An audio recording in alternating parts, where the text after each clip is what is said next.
Alors voilà, ici on va essayer de résumer un peu tout ce qui a été dit jusque maintenant. Il y a eu d'abord les géants qui ont été racontés dans Enoch, Ruth israélite, Torah, nous parle du clash des titans, et Trismith en anglais nous parle de tout ce qui s'est passé avec eux. Ils ont amené Ève à transgresser, c'est-à-dire ne pas répondre à l'ordre divin de Dieu, du vrai Dieu. Jésus-Christ, fils du Très-Haut, voyant ça, est venu sauver l'humanité. Saint Jean nous parle dans son prologue de qui est Jésus-Christ, et puis après on voit son identité. Il vient 3 jours et 3 nuits en enfer pour nous sauver. Mais les autres, après avoir été crucifiés par les autorités, mais qui sont ces autorités? Ces autorités religieuses, on dit qu'elles prétendent être juifs, mais ne le sont pas. Dans la Bible, voire l'église de Pergame, dans l'Apocalypse. Donc, ils sont, après avoir été crucifié, il est ressuscité pour ses enfants à qui il redonne leurs racines. Alors, il est déjà annoncé depuis longtemps, le Christ, dans Daniel 9 par exemple, prière et confession de Daniel, voire chapitre 9, versets 4 à 8. Dans 1 Samuel, il est loué également, chapitre 2, versets 6 à 8.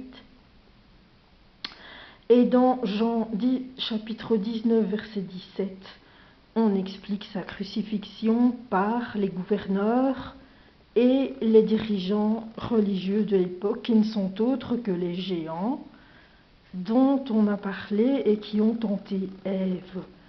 Et c'est là toute l'astuce, c'est qu'ils sont revenus en tant que chefs. C'est pour ça que le Christ a dit « Mon royaume n'est pas de ce monde ». Parce que le royaume dirigé par ce monde est dirigé par des anges déchus, des anges rebelles à Dieu. Alors donc dans l'arbre d'Éden, dans le jardin d'Éden, il y avait, Éden qui veut dire plaisir, il y avait l'arbre de vie, donc qui était celui qu'il fallait manger pour obéir, et en obéissant à Dieu, on avait la vie. L'arbre, parce qu'il faut savoir que l'arbre qui donne des fruits, évidemment les fruits ce sont des paroles qui donnent la vie et des conseils etc. Donc les fruits ce ne sont pas des fruits en tant que tels, bien évidemment. Donc l'arbre de la connaissance du bien et du mal, c'était l'arbre d'une fausse sagesse, donc tu ne mourras pas si tu manges de ces fruits, donc c'était une fausse sagesse, tu peux faire tout ce que tu veux, donc le bien et le mal et le bien. Et le troisième arbre, c'était le figuier dont se sont servis nos parents pour se cacher, mais on en reparlera plus loin. Donc, pour terminer, je vous dirais que on terminera en parlant de Jésus de nouveau, qui est le chemin, la vérité, la vie. Il a dit qui m'a vu a vu le Père, et il a accompli tout ce que son Père lui avait demandé, et c'est pour ça qu'il est le Fils bien-aimé du Père. Alors il a pu devenir notre berger. Le berger a pour mission de reconduire ses brebis à la bergerie. La bergerie, c'est notre demeure éternelle. C'est la demeure où nous pourrons retrouver notre essence, c'est-à-dire notre identité à nous. C'est tout pour aujourd'hui. Mais hâtez-vous lentement. Ce que j'aurais encore à vous dire, c'est être adultère. Être adultère, ce n'est pas comme on pourrait le croire, tromper quelqu'un, mais c'est plutôt tromper Dieu dans son obéissance, justement. C'est prendre le chemin du monde.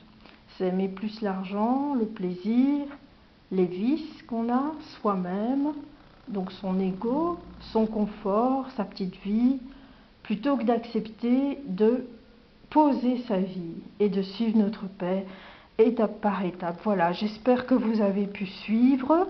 J'espère que vous allez aller explorer vous aussi la Bible et tous ces trésors d'enseignement, et que vous ne le ferez pas trop tard, parce que la grâce est en train de nous,